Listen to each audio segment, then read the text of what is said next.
Olá, meu nome é Alexandre Henrique, irei iniciar as aulas 5 e 6 do curso de Geografia 2 e a gente falou na aula anterior do mundo atual 2, a gente falou os conceitos de espaço, paisagem, lugar, região e global. Falamos também do mundo atual e o processo de modernização, que o mundo atual são as 3 características que marcam para ser um mundo moderno, que é os aspectos políticos, econômicos e culturais. E agora a gente vai dar um novo sentido para a geografia, que é estudar justamente os períodos em que ocorreram as mudanças bastante radicais na vida humana. Então a gente vai dar o assunto do meio natural ao meio técnico, que é com o processo de industrialização e o meio técnico. Então pode dizer que os seres humanos utilizaram técnicas desde a invenção da agricultura, ou mesmo antes. Porém, durante a maior parte da história, as técnicas se limitaram, em grande parte, a possibilitar ao homem uma melhor adaptação ao meio natural. Isso não nos permite falar de existência de um meio técnico verdadeiramente desenvolvido até por volta do século XVII. Então, em 1600, a industrialização deu o início ao desenvolvimento de um meio técnico propriamente dito.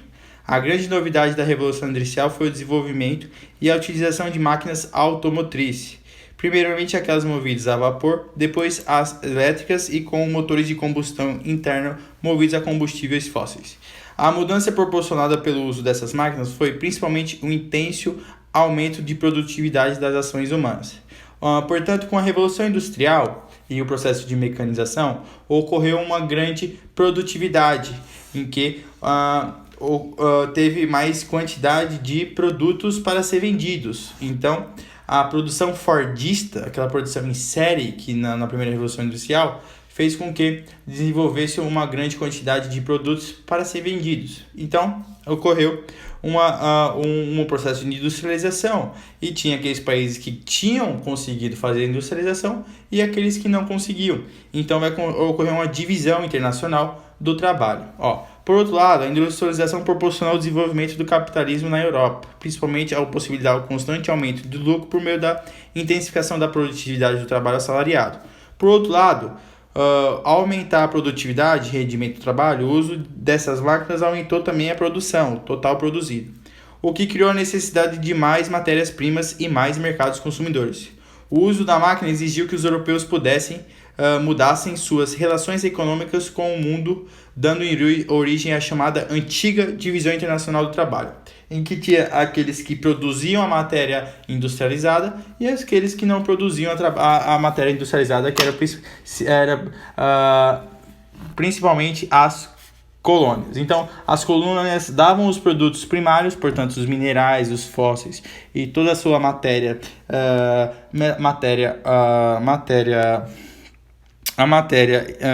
bruta, para que os países, portanto as metrópoles, realizassem o processo de industrialização desses minerais, botassem um valor agregado e revendesse para a colônia, assim a colônia sempre ficando com uma bolsa comercial desvalorizada, porque ela produz, ela vende produtos sem valor agregado e compra produtos com valor agregado com um valor muito mais alto. Então, com o uso dessa máquina, exigiu que os europeus mudassem suas relações econômicas com o mundo, dando origem à chamada antiga divisão internacional do trabalho, DIT.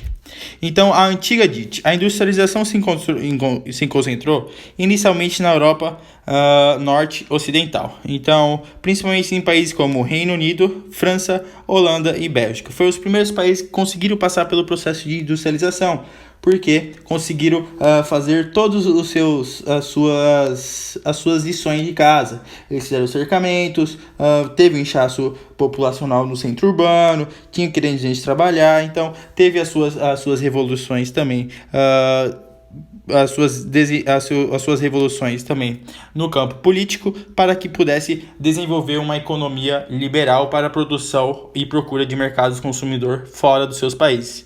Então, foi nesses países, nesse caso, É bem próprio dizermos que houve uma industrialização pioneira, marcada pelo desenvolvimento com base na livre concorrência e na supremacia tecnológica. O crescimento do setor industrial desses países estimulou a formação da antiga DIT, ou seja, uma divisão do mundo em países industrializados e não industrializados, com os primeiros produzindo mercadorias manufaturadas e os segundos comprando e vendendo aos primeiros alimentos e matérias-primas. A principal vantagem dos países industrializados naquele momento era justamente que o uso da máquina automotriz lhe proporcionava uma produtividade do trabalho muito maior que o dos países agroexportadores, ou seja, cada hora de trabalho de um inglês valia muitas horas de um indiano. Com isso, houve uma forte concentração de riquezas nos países industrializados. Então a gente vê que a Europa, América do Norte e Japão, por ser países desenvolvidos e com indústrias, eles pegavam os produtos primários da América Latina, África e Ásia, transformavam em produtos com alto valor agregado e revendiam esses produtos, sendo produtos manufaturados. Então tinha investimentos diretos nessas neocolônias, né? Porque eles meio que neocolonizaram esses países com o imperialismo. O principal meio de dominação entre os países mais ricos e os mais pobres, a partir desse momento, passa a ser a superioridade tecnológica, que proporciona maior produtividade do trabalho. Porém, essa dominação econômica e tecnológica continuou sendo fortemente complementada por formas de domínio político-militar, no caso do imperialismo adotado principalmente sobre a África e a Ásia. Então, no Congresso de Berlim, os países europeus dividiram toda a África justamente para pegar a matéria-prima da África e somar com o mercado consumidor dos seus produtos industrializados.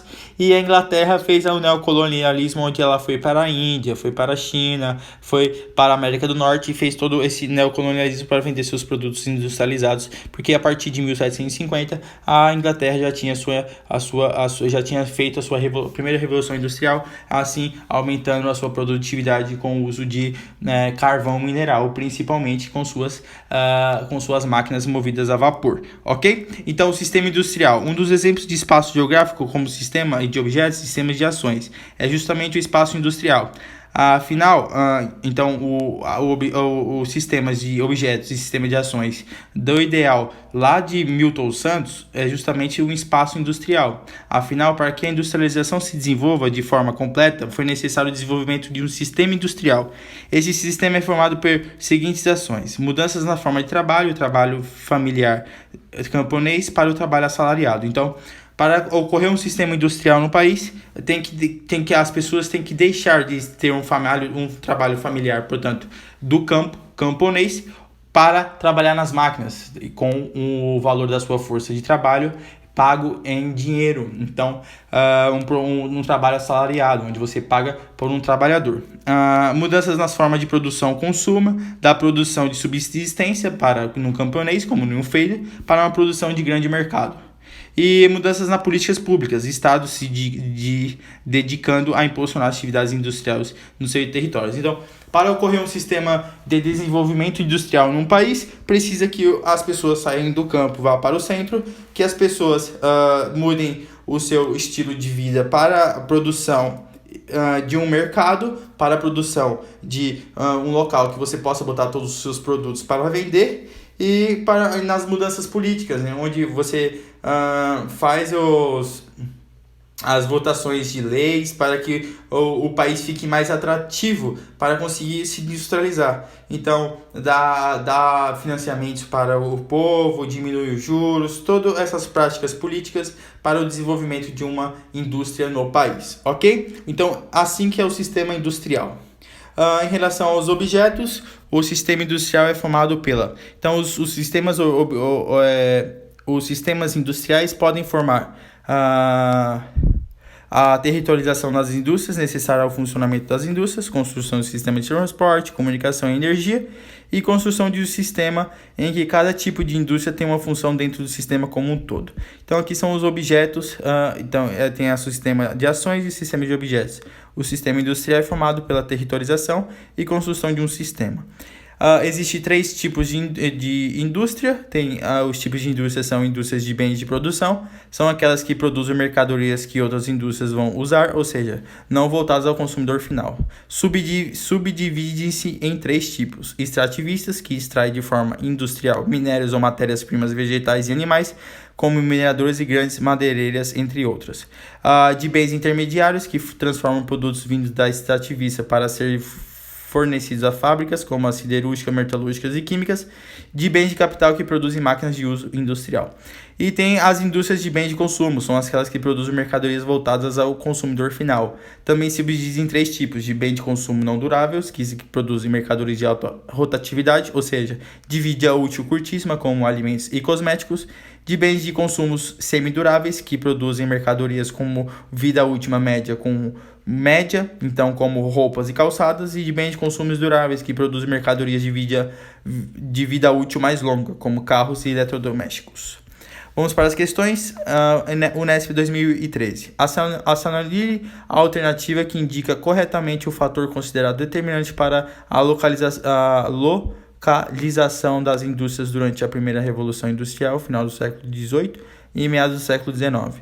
Bom, o que determina o fator considerado determinante para a localização das indústrias durante a primeira Revolução Industrial é justamente a reserva de petróleo, não, incentivos fiscais, pode ser, mão de obra especializada, não, jazidas de carvão mineral, sim, disponibilidade de água. Então, são justamente o minério, carvão de mineral, lá na Inglaterra. Então, na Inglaterra, tinha muito minério, um minério de carvão mineral, que deu o surgimento e deu a capacidade para que os motores pudessem ter a maior produtividade pela queima dos carvão, que gera um gás de vapor, que esse vapor mexe principalmente as máquinas e o trem e tudo movido a vapor, ok? Pela queima justamente do carvão mineral, que gera o vapor de água, e o vapor de água movimenta uma turbina, e a turbina consegue fazer o movimento pela primeira lei da termodinâmica, ok?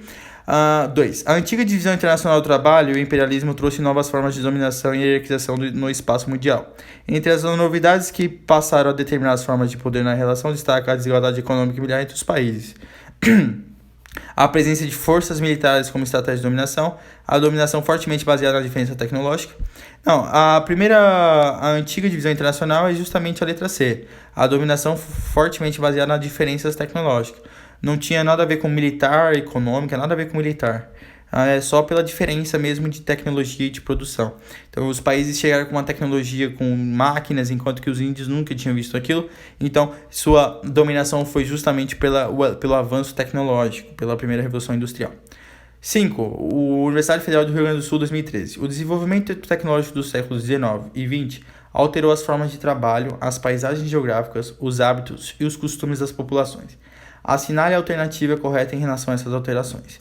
A produção de elevadores e automóveis no final do século XIX e início do século XX contribuiu para a verticalização e a intensificação da estrutura viária no espaço urbano. Exato, letra A está certo. O conhecimento técnico-científico no século XIX e XX contribuiu para reduzir a degradação ambiental. Não, aumentar.